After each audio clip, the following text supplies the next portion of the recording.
Salutations, Senecalanders. This is Pete Carentz, and I have somebody I'd like to share with you today. His name is Andy Andrews. He's a best-selling author, masterful storyteller, and inspirational speaker. Using wit, wisdom, and remarkable true stories, Andy proves that everything we do matters, not just for you and your family today, but for generations to come. Andy is considered a modern-day Will Rogers and has quietly become one of the most influential people in America today. A world-class humorist, radio and TV personality, and author of several books, including the New York Times bestseller, The Traveler's Gift. Andy has spoken at the request of 4 U.S. presidents and CEOs of Fortune 500 companies around the world. Here, through the magic of splicing 3 different YouTube videos together into one long narrative, is Andy Andrews. I hope you enjoy this, and I'll be back to see you afterwards. Thanks.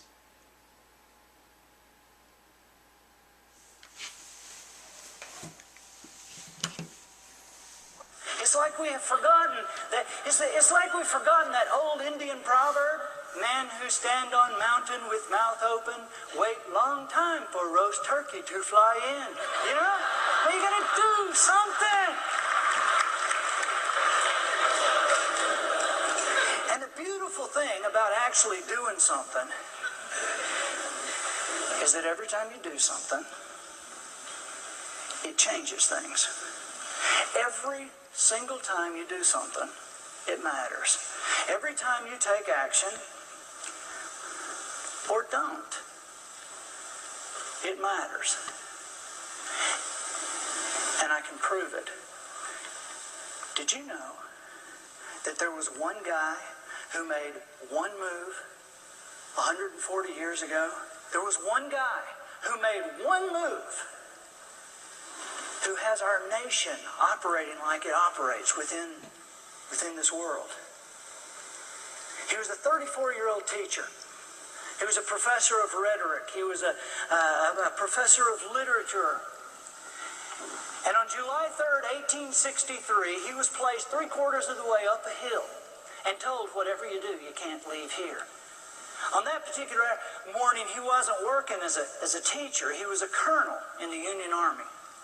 Now, he wasn't a colonel because he knew any military strategy or battle tactics. He was a colonel because he was the first guy from his hometown to volunteer. I mean, really, that's really how it happened. He walked into the recruiting office and they said, thank God we have a colonel. Next 2 guys through the door are majors. I mean, this is basically how it went. And they told this guy, they said, "Whatever you do, you can't leave here." They said the enemy is going to try to breach our line through you, and if they come through you, they'll get behind us and they'll catch us on a downhill charge. And they'll wipe us all out. They said, if disaster strikes, it will have come through you. They told this man, they said, "Joshua Chamberlain, you are the extreme left edge of this line of 80,000 men that runs from you all the way into that town over there called Gettysburg." Well, they spent the entire morning laying up a rock wall.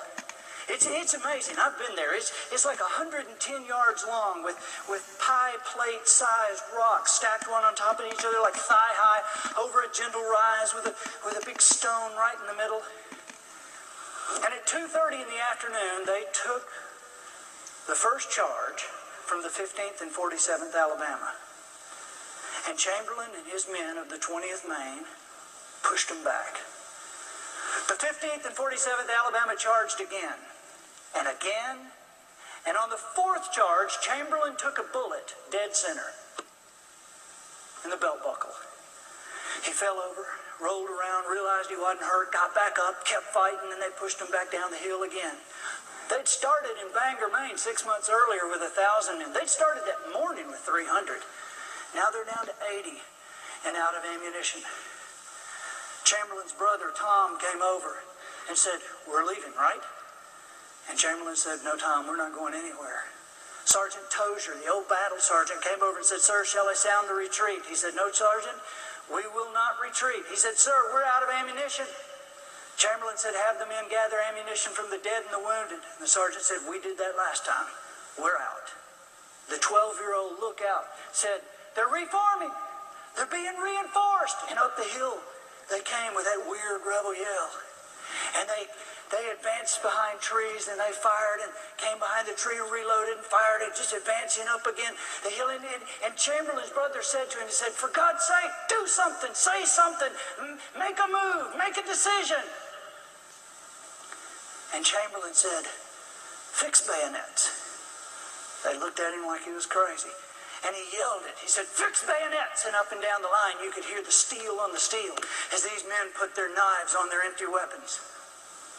And then Chamberlain turned to the sergeant and he said, Sergeant, have the men execute a great right wheel. Swing the left first.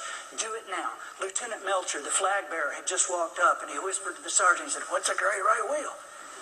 And the sergeant said, it's an all-out charge. This crazy man means to charge. Before anybody could argue with him, Chamberlain jumped up on the wall, swung his sword down the hill and said, charge, charge, get him.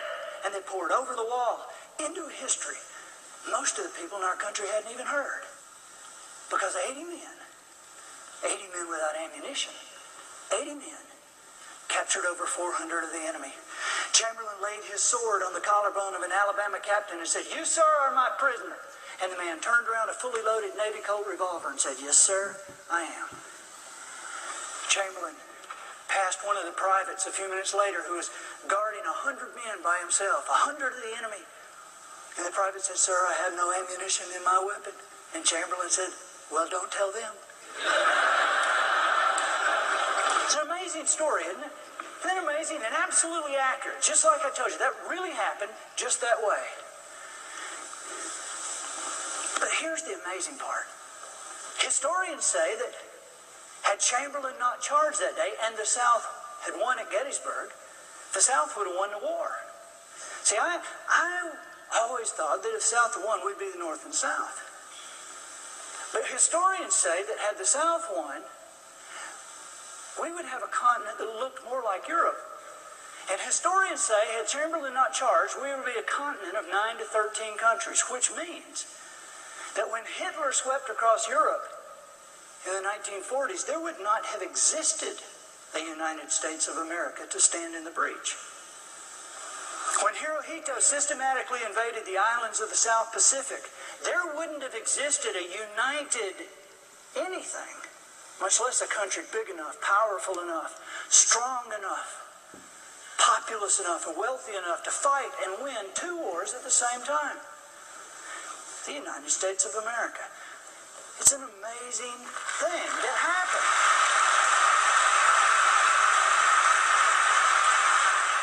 And it's a country that exists today because of one guy and one move he made 140 years ago. Have you heard of the butterfly effect? The butterfly effect was a doctoral thesis written in the 1960s. 1963, actually, by Edward Lorenz. And the butterfly effect was laughed out of the New York Academy of Sciences because it was ridiculous. The butterfly effect, as Lorenz stated it, said that the butterfly could flap its wings on one side of the world and set molecules of air in motion that in turn moved other molecules of air that would then move other molecules of air that would eventually create a hurricane on the other side of the world. The butterfly effect. It was ridiculous. But it was interesting. And because it was interesting, it kind of hung around forever in urban legend and myth and stories until the mid-90s when physics professors proved the butterfly effect was accurate and viable and worked every single time. And not just with butterflies either. And not just with molecules of air. The butterfly effect worked with every form of moving matter, including people. The butterfly effect worked every time, and so they designated it, they gave it the status of a law. Just like the law of gravity, the butterfly effect is the law of sensitive dependence upon initial conditions. And it works every time. See, Chamberlain is a human example of the butterfly effect. One guy who made one move 140 years ago, whose effects are still rippling through our lives today. I know things happen. I know that somebody is focused in on this right now who is going through the worst time in their life. If you're that person, here's what I want you to know. That if you're going through the worst time in your life, you can just take a breath and understand that it's normal. Because we're all either in a crisis, coming out of a crisis, or headed for a crisis. That's just part of being with us on this planet. It may feel horrible right now, but you are still here, which means if you're here, you haven't finished what you were put here to do. The greatest part of your life, your purpose, has yet to be lived. There is more fun to have. There's more success to experience. There's more laughter to enjoy, more children to teach, more friends to influence and help. And if what you were put here to do hasn't been done, you can't be harmed. There is a protection around you, just like there was around Chamberlain. When the bullet found its mark, but took his belt buckle. And he got proof, just like you'll see proof, that you, on your mission, as you move, as you act, as everything you do matters, you will find that you will not and cannot be harmed. Chamberlain was elected governor of the state of Maine. He served 4 terms, and it was on the 3rd term that more proof came to him about the divine protection that was around him. The same protection that is around you, proving that he would not be harmed. This letter came to the State House, addressed to Governor Joshua Chamberlain from a member of the 15th Alabama. And this is exactly what it said. Dear sir, I want to tell you of a little passage in the Battle of Round Top Gettysburg concerning you and me, which I am now glad of. Twice in that fight I had your life in my hands. I got a safe place between 2 rocks and drew bead fair and square on you. You were standing in the open behind the center of your line, full exposed. I knew your rank by your uniform and actions, and I thought it a mighty good thing to put you out of the way. I rested my gun on the rock and took steady aim. I started to pull the trigger, but some strange notion stopped me. Then I got ashamed of my weakness and went through the same motions again. I had you, perfectly certain. But that same strange something shut right down on me. I couldn't pull the trigger and gave it up. That is your life. I am glad of it now and hope you are. Yours truly, a member of the 15th Alabama. There will be protection around you as you act and move and become what you were meant to be, that you may never see, may never realize. But I can promise you this, there is no need to live the rest of your life, any part of your life, in fear. I was in a hotel room a couple of months ago, and I was ironing a shirt. And I had the television was going down at the other end of the room, and I was kind of halfway listening, and I heard this guy. It was on one of the network news shows, and he was doing the person of the week thing, giving the person of the week, and I was barely out of the corner, and I heard him say, and so the person of the week, and he gave the day, the person of the week for is Norman Borlaug. And when he said that, I put the iron down, I ran in there, I couldn't believe it. My jaw was around my knees. Norman Borlaug, I couldn't believe it. They said, Norman Borlaug, person of the week, credited with saving the lives of over 2 billion people on our planet. I was blown away. I didn't know the guy was still alive. 91-year-old Norman Borlaug. I knew who he was. Norman Borlaug had hybridized corn and wheat for arid climates. He'd won the Nobel Prize because he had created a situation where he had been able to plant a specific type of corn and wheat that had saved the lives of people in Africa and throughout Europe and the plains of Siberia and Central and South America. Been credited literally with saving 2 billion people on our planet. Norman Borlaug. And it really just kind of irritated me to see him get person of the week because I knew it wasn't Norman Borlaug that saved the 2 billion people. It was Henry Wallace. See, Henry Wallace was the Vice President of the United States under Roosevelt. I know a lot of people think, no, wait a minute, I thought Truman was Vice President. That's true. But the first Vice President Roosevelt ever had was a man named Henry Wallace, the former Secretary of Agriculture, who after that term was dumped off the ticket in favor of someone else. But while Henry Wallace was Vice President of the United States, he used the power of that office to create a station in Mexico whose sole purpose was to hybridize corn and wheat for arid climates. And he hired a young man named Norman Borlaug to run it. So Norman Borlaug got the Nobel Prize. And Norman Borlaug got the Person of the Week. But I'm thinking it was really Henry Wallace that saved the 2 billion people. Unless maybe it was George Washington Carver. Everybody knows Carver and knows about the peanut thing and the sweet potato thing, but what they don't know is that when George Washington Carver was a student at Iowa State University, he had a dairy sciences professor who allowed his 6-year-old little boy to go on botanical expeditions on Saturday and Sunday afternoons. And George Washington Carver took this little 6-year-old boy and put a love for plants in him and a vision for what they could do for humanity. And it was George Washington Carver who took that little 6-year-old Henry Wallace and shaped him and pointed his life in a direction long before he ever became Vice President of the United States. So when you think about it, it is amazing, isn't it, that George Washington Carver flapped those butterfly wings over here and had that peanut thing going, flapped those butterfly wings over here and had that sweet potato thing going. He flapped his wings back here and had that victory garden idea that fed over half the Americans during the World War II. But while nobody was looking, he just flapped his wings a couple of times with a 6-year-old boy and just happened to save the lives of 2 billion people and counting. So I'm thinking, Carver for Person of the Week.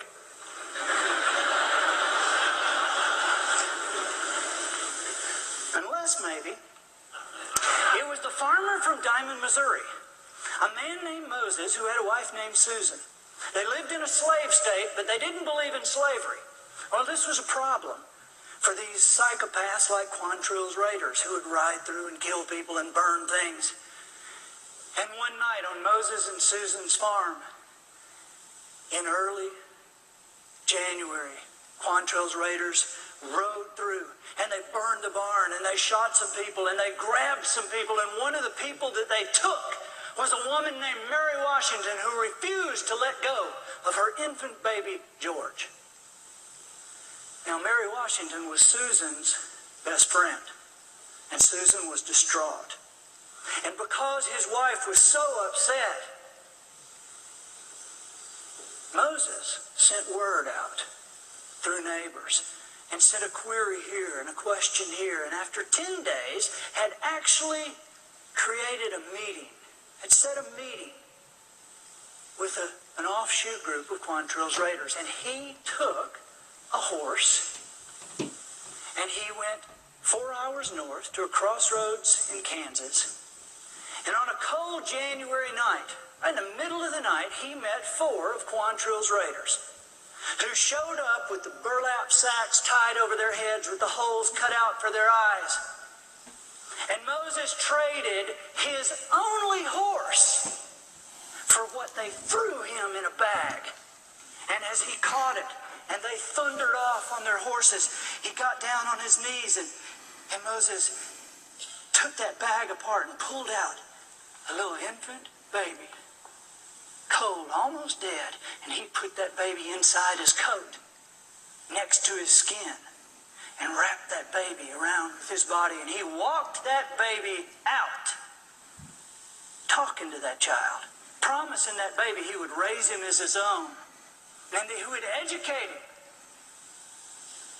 and that he would, to honor his mother, who he knew was already dead, he would give the baby his name. And that is how Moses and Susan Carver came to raise that little baby, George Washington. So when you think about it, it was really the farmer from Diamond, Missouri that saved the 2 billion people. Unless maybe You see, the point is we could do this all night. Because who really knows who it is who saved the 2 billion people? Who knows who it is whose move, whose action at a particular time changed the entire course of the planet? 2 billion people and counting. Who knows who it was? And who knows who it is in your life, in your future? Who knows who it is whose life will be changed by your actions tonight and tomorrow night and the next day? There are generations yet unborn whose existence depends on the choices you make and the action you take. Because everything you do matters. Every move you make, every action you take, not just for you, not just for your family, not just for your hometown, everything you do matters to all of us. Forever.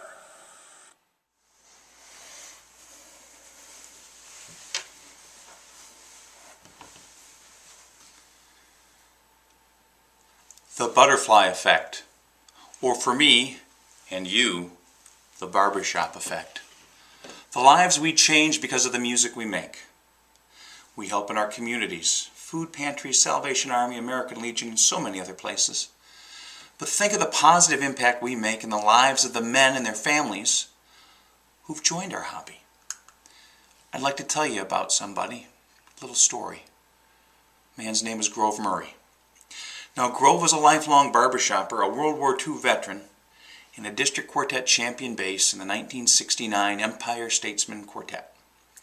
He was nicknamed the Moose because of his big voice, and the only thing bigger than Grove's voice, well, that was his heart. You see, Grove was a champion long before and well after winning.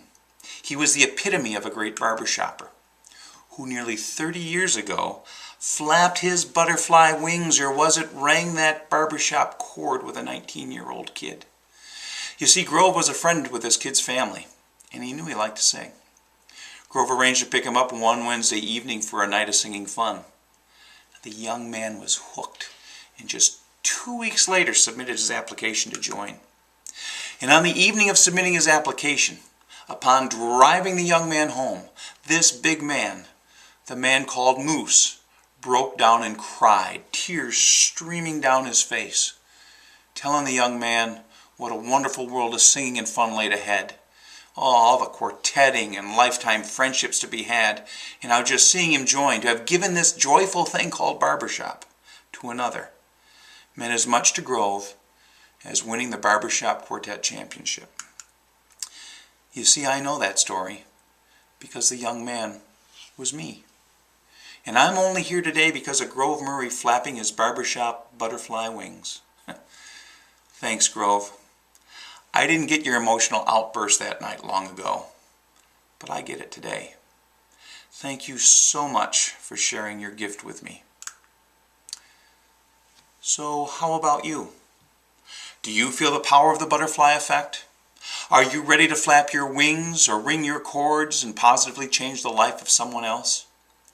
It's everybody's duty to share this wonderful hobby with other men. Together, let's change the life of one person this year by bringing them into the society. You know, I hear it as a calling. Just imagine how good you'll feel knowing that you helped change somebody's future, the future of their family, and generations to come. So are you with me? Let's commit to each changing just one life this year. It could be somebody we know or haven't even met yet, but oh, the long-lasting effect such an effort could have. So until next time, this is Pete Carentz wishing you a life of song and harmony. God bless you.